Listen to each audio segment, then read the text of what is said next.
கட்சிகளை பணம் கொடுத்து உடைக்கும் செயல்களில் திமுக ஈடுபட்டு வருவதாக மக்கள் நல கூட்டணியின் ஒருங்கிணைப்பாளர் வைகோ மீண்டும் குற்றம் சாட்டியுள்ளார்.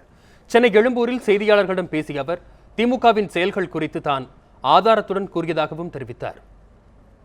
3 நாட்கள் சுற்றுப்பயணத்தில் ஈடுபட்ட சந்திரகுமார் அவர்கள் திடீரென்று தேமுதிக தலைமையை கடுமையாக விமர்சனம் செய்து கட்சி அவர் கட்டுப்பாட்டில் இல்லை, பிரேமலதாவின் கட்டுப்பாட்டுக்குள் சென்று விட்டது என்று கூறி மக்கள் நல கூட்டணியோடு சேர்வது தற்கொலைக்கு சமம் என்று அறிவாலயத்தில் தயாரிக்கப்பட்ட வசனங்களை அங்கே எடுத்துச் சொல்லி நாங்கள் இதை விடப்போவதில்லை என்று கடுமையான தாக்குதலில் ஈடுபட்டார். நான் இந்த உண்மைகளை வெளியே சொல்லுகிற போது ஆதாரத்தோடு நிரூபித்தேன். ஒரு மாவட்ட செயலாளருக்கு 3 கோடி, ஒரு எம்எல்ஏ தேமுதிகவிலிருந்து வந்தால் 5 கோடி, அழைத்து வருவோருக்கு 50 லட்சம் என்று இந்த ஒரு ஈனத்தனமான வேலையிலே திமுக ஈடுபட்டிருப்பதால்